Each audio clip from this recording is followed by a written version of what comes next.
ચાલો વિદ્યાર્થી મિત્રો, આપણે ગણિતના પ્રકરણ 2 ની શરૂઆત કરીએ. પ્રકરણ 2 બહુપદી.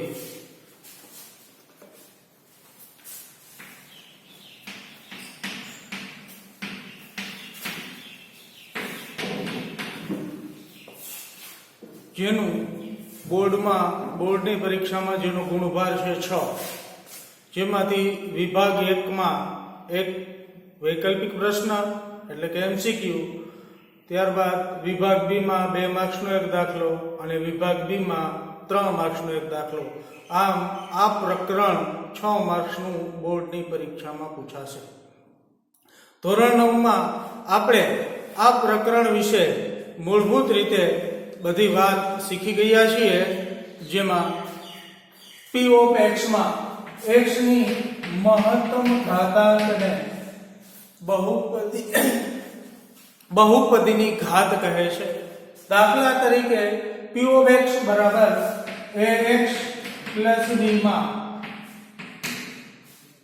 a is not equal to 0 તથા a અને b કોઈ પણ વાસ્તવિક સંખ્યા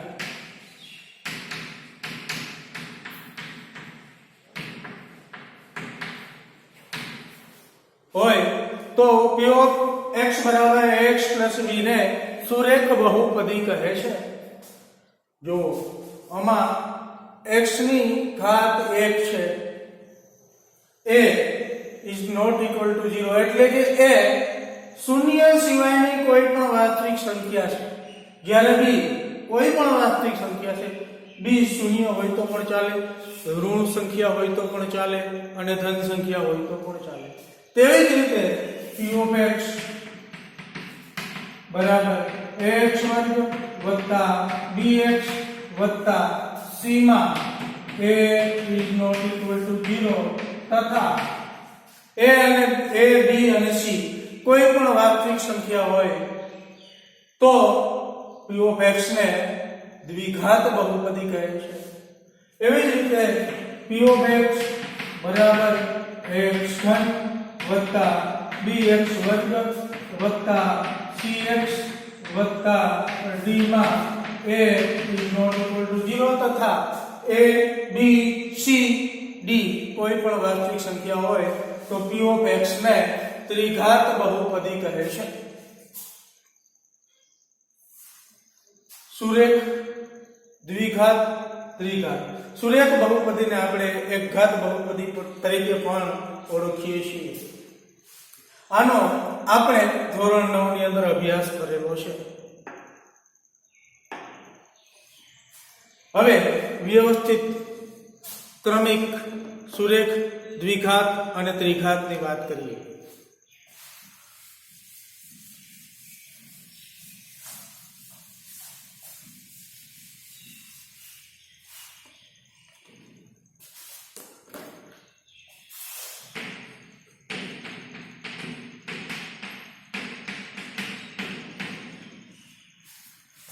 p of x બરાબર 2x 3 આ સુરેખ બહુપદી છે, જેમાં x ને આપણે ચલ તરીકે ઓળખીએ છીએ.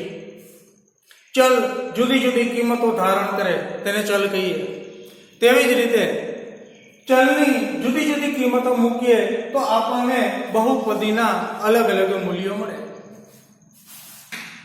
સૌપ્રથમ x બરાબર આપણે 0 મૂકીએ તો p of 0 બરાબર 0 વત્તા 3 બરાબર 3. 2 શૂન્યના ગુણાકારમાં આવશે તો 0 થશે. એવી જ રીતે x બરાબર 1 મૂકીએ તો 2 વત્તા 3 બરાબર 5 થશે. એવી જ રીતે x બરાબર 2 મૂકીએ તો 2 ગુણ્યા 2 4 વત્તા 3 બરાબર 7 થશે. એટલે કે ચલના જુદા જુદા મૂલ્યો માટે બહુપદીની જુદી જુદી કિંમતો મળે છે. હવે આપણે ચલ અને બહુપદીનો ગ્રાફ બનાવીએ તો એટલે કે એનું ભૌમિતિક નિરૂપણ કરીએ તો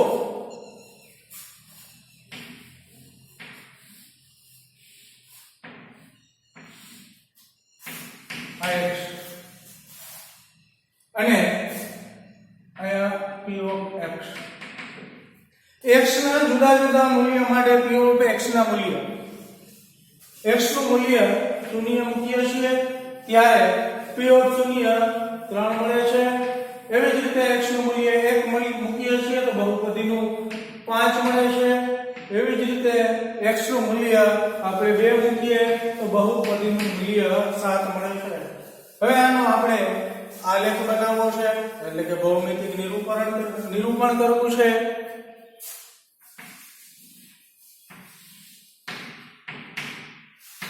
x ડેશ એવી રીતે ઉપર y નીચે y ડેશ વચ્ચે ઉગમ બિંદુ પછી અહીંયા 1 2 3 ધન સંખ્યાઓ છે આ બાજુ ઋણ સંખ્યાઓ મળશે. એવી જ રીતે ઉપર ધન સંખ્યાઓ નીચે ઋણ સંખ્યાઓ. હવે 0 અને 3. હવે અહીંયા એક વાત ખાસ નોંધી લો કે બહુપદીની અંદર p of x બરાબર 2x 3 માં x એ ચલ છે. ચલ જુદી જુદી કિંમત ધારણ કરે છે એને અનુલક્ષીને બહુપદીના મૂલ્ય મળે છે. હંમેશા ગ્રાફ બનાવવામાં એક વાત ખાસ યાદ રાખી લેવાની, x અક્ષ ઉપર સ્વતંત્ર રાશિઓ હોય અને y અક્ષ ઉપર સ્વતંત્ર રાશિઓ હોય. અહીંયા આપણે વાત કરવાની છે x અને બહુપદીની. તો x છે અહીંયા એ સ્વતંત્ર છે, બહુપદી છે x ને અનુલક્ષીને કિંમત ધારણ કરે છે એટલે પરતંત્ર કહેવામાં આવશે. બરાબર. x ને આપણે x ના મૂલ્યને x અક્ષ ઉપર દર્શાવશું જ્યારે બહુપદીના મૂલ્યને y અક્ષ ઉપર દર્શાવશું. બરાબર. એટલે કે અહીંયા y બરાબર px એમ પણ આપણે લખી શકીએ અથવા તો y બરાબર 2x 3 એમ પણ આપણે લખી શકીએ. હવે આનો આપણે આલેખ બનાવીએ. x નું મૂલ્ય 0 હોય ત્યારે બહુપદીનું 3 છે તો 0 અને 3 એ આપણને આ જગ્યાએ મળશે. એવી રીતે 1 અને 5 એ બિંદુ અહીંયા મળશે. એવી રીતે 2 અને 7 એ બિંદુ થોડું ઉપર મળશે. એવી જ રીતે x નું મૂલ્ય હવે આપણે √3/2 મૂકીએ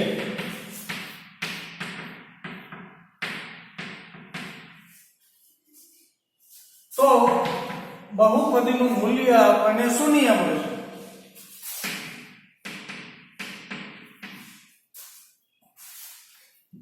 √3/2 અને 0 જે બિંદુ આ જગ્યાએ અને આ બહુપદીનો આ બિંદુઓને જોડતો આપણે વક્ર દોરશું તો આપણને સીધી રેખા મળશે. અહીંયા થોડી મુશ્કેલી પડે આપણને.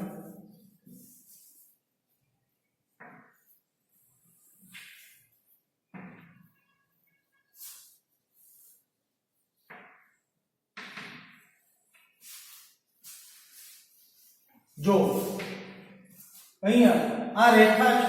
સુરેખ બહુપદી શા માટે કીધી તો કે સીધી રેખા સ્વરૂપે છે એટલા માટે.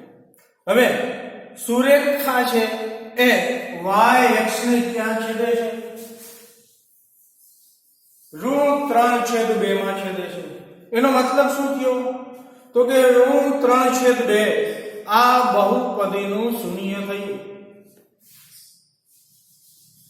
એટલે કે આ આલેખ x અક્ષને જ્યાં છેદે એ બહુપદીનું 0 થયું કહેવાય. અને સુરેખા x અક્ષને માત્ર ને માત્ર એક જ બિંદુમાં છેદે માટે આપણે એવું કહી શકીએ કે સુરેખ બહુપદીને એક અને માત્ર એક જ 0 હોય.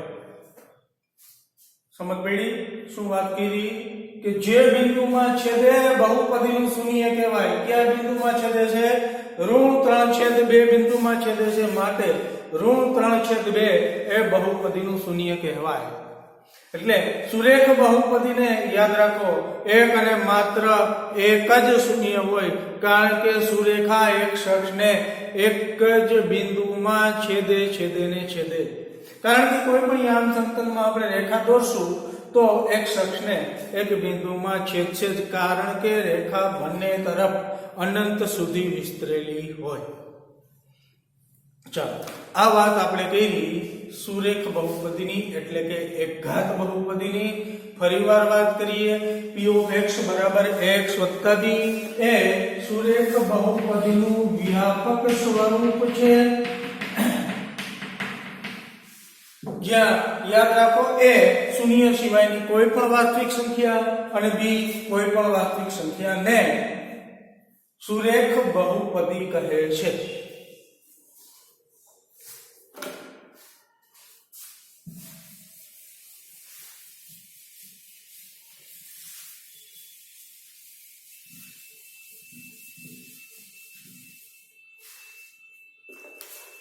હવે આપણે વાત કરીએ દ્વિઘાત બહુપદીની.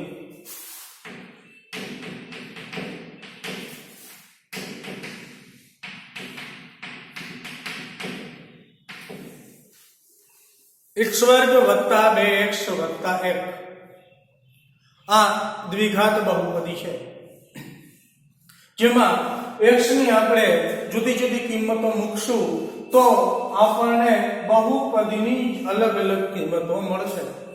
એટલે કે ચલ જુદી જુદી કિંમત ધારણ કરશે સામે બહુપદીની કિંમત મળશે. અને આનું આપણે ભૌમિતિક નિરૂપણ કરવું હોય તો x નું મૂલ્ય આપણે 0 મૂકીએ છીએ એટલે શૂન્ય મૂકીએ છીએ ત્યારે બહુપદીનું મૂલ્ય મળે છે 1. x નું મૂલ્ય 1 મૂકીએ છીએ ત્યારે આપણને અહીંયા 1 નો વર્ગ 1 વત્તા 2 વત્તા 1 4 મળશે. એવી જ રીતે આપણે x નું મૂલ્ય મૂકીએ ઋણ 1 નો વર્ગ 1 ઋણ 1 ગુણ્યા 2 ઋણ 2 વત્તા 1 શૂન્ય. હવે આપણે આનું ભૌમિતિક નિરૂપણ કરીએ.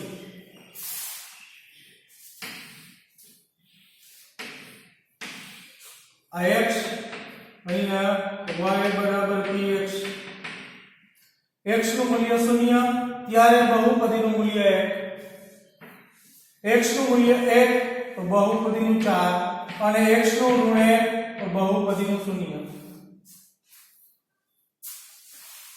ચલની કિંમત આપણે અસંખ્ય મૂકી શકીએ એવી રીતે બહુપદીના મૂલ્ય પણ આપણને અસંખ્ય મળશે.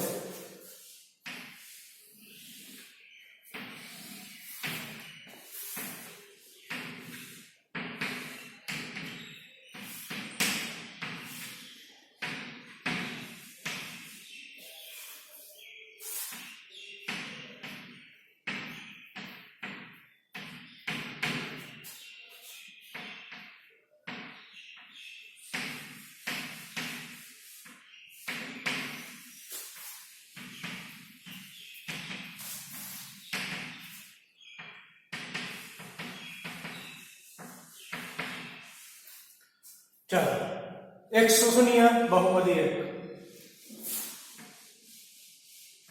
અદિલ અહીંયા એવી રીતે x 1 બહુપદી 4 આ મૂલ્ય આ બિંદુ આપણને અહીંયા મળશે. એવી જ રીતે ઋણ 1 શૂન્ય આ બિંદુ અહીંયા મળશે. એવી રીતે હજી વધારે આગળ મૂકવા હોય ઋણ 2 મૂકી આપણે ઋણ 2 નો વર્ગ 4 ऋण 2 गुण્યા 2 ધન 4 વત્તા 1 અને 9 મળશે.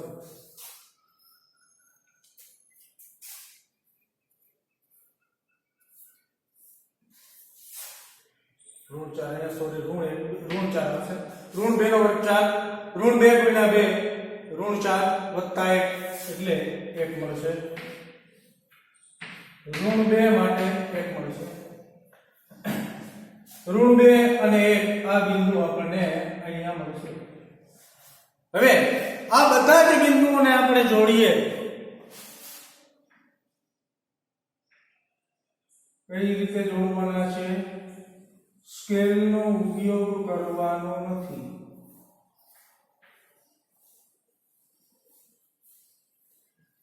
જો કઈ રીતે મેં જોડ્યા છે.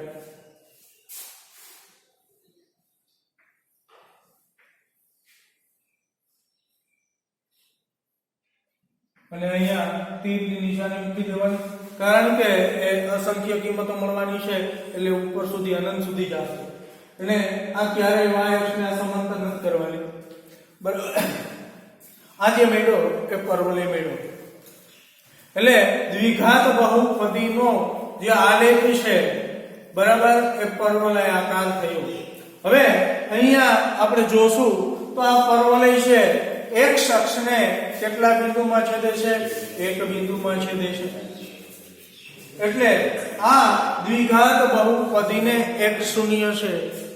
યાદ રાખો, ભણી ગયા છીએ આપણે ધોરણ 9 ની અંદર, દ્વિઘાત બહુપદીને મહત્તમ બે શૂન્ય હોય, એક પણ હોઈ શકે અને ન પણ હોઈ શકે એવી પણ દ્વિઘાત બહુપદી હોઈ શકે જે ક્યારેય પણ એક અક્ષને ના છેદે. દાખલા તરીકે p of x બરાબર x વર્ગ પ્લસ x, આ બહુપદીની વાત કરીએ, બરાબર, તો x ની કોઈ પણ કિંમત મૂકશું બહુપદીનું મૂલ્ય શૂન્ય નહીં થાય. કેમ? તો કે x નું મૂલ્ય ધન પૂર્ણાંક મૂકો, ઋણ પૂર્ણાંક મૂકો, કોઈ પણ ધન સંખ્યા કે ઋણ સંખ્યા મૂકો, એનો વર્ગ કરશો એટલે હંમેશા ધન સંખ્યા જ મળશે. અને ધન સંખ્યામાં એક ઉમેરીએ તો હંમેશા ધન સંખ્યા જ મળે. માટે ક્યારેય પણ આ બહુપદીનો ગ્રાફ x અક્ષને છેદશે નહીં, બરાબર. હવે ધોરણ 9 ને યાદ કરો અને આ બહુપદીને ધોરણ 8 ની અંદર પણ આપણે ભણી ગયા, ધોરણ 9 ની અંદર પણ ભણી ગયા. આ બહુપદી જુઓ કઈ બહુપદી છે? પ્રથમ પદનું વર્ગમૂળ નીકળે, બીજા પદ છે અંતિમ પદનું વર્ગમૂળ, x વર્ગનું વર્ગમૂળ x, અંતિમ પદનું વર્ગમૂળ x, આ બંનેનો ગુણાકાર એને ગુણ્યા 2, આવું મધ્યમ પદ છે. માટે આ પૂર્ણ વર્ગ બહુપદી થઈ. પૂર્ણ વર્ગ બહુપદીને એક જ શૂન્ય છે. પૂર્ણ વર્ગ બહુપદીની યાદ રાખવાનું, પૂર્ણ વર્ગ બહુપદીને એક શૂન્ય હોય, બરાબર. એ આપણને અવયવ પાડીને ખબર પડશે, એ આપણે આગળ વાત કરશું.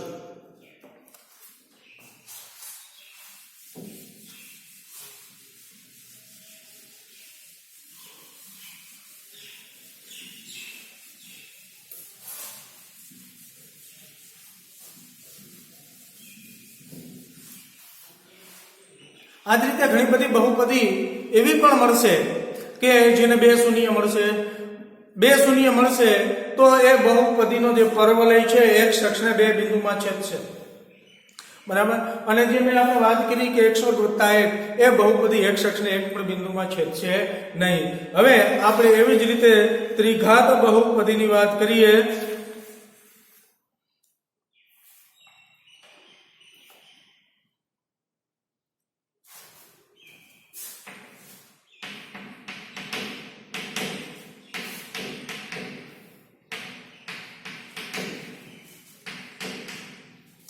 x ઘન ઓછા x વર્ગ વત્તા x વત્તા 1. હવે આ ત્રિઘાત બહુપદી છે. તો ત્રિઘાત બહુપદીને મહત્તમ 3 શૂન્ય હોઈ શકે. યાદ રાખો, 2 પણ હોઈ શકે, 1 પણ હોય અને ન પણ હોય, બરાબર. એટલે આ જે ગ્રાફ છે, બરાબર, એ હવે આપણે એનું ભૌમિતિક નિરૂપણ નથી કરતા, કારણ કે એ ભૌમિતિક નિરૂપણ છે આપણા સિલેબસમાં નથી. અને ટૂંકમાં તમને સમજાવી દઉં તો ત્રિઘાત બહુપદી છે એ એક અક્ષને મહત્તમ 3 જગ્યાએ છેદી શકે.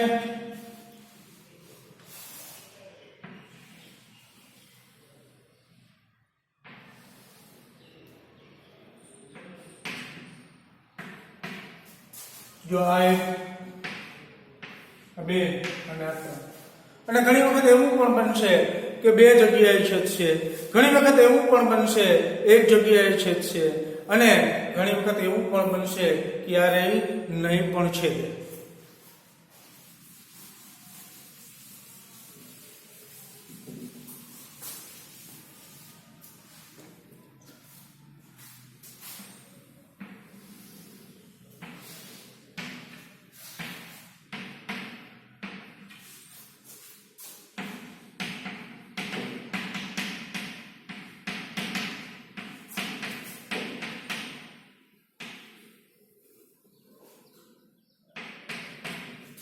હવે કોઈ એવી બહુપદી છે જુઓ અહીંયા x વર્ગ આ દ્વિઘાત બહુપદી છે, આનો સહગુણક -1 છે. હવે આ બહુપદીનો આપણે ગ્રાફ બનાવીએ તો એ ગ્રાફ છે એ કંઈક આ રીતનો બનશે.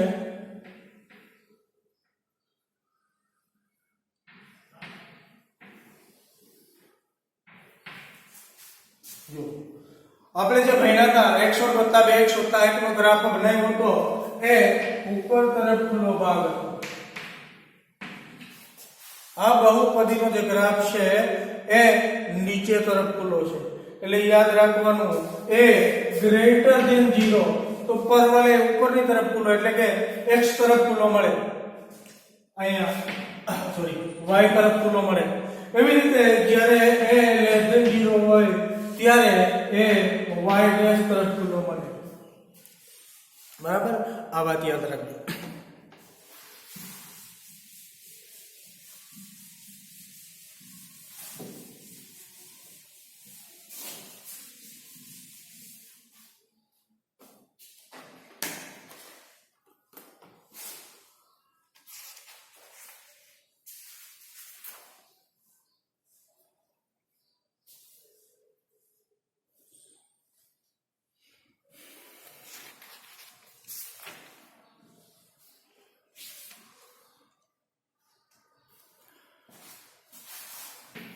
તો એક બહુપદી લઈએ p of x બરાબર 2x વત્તા 3.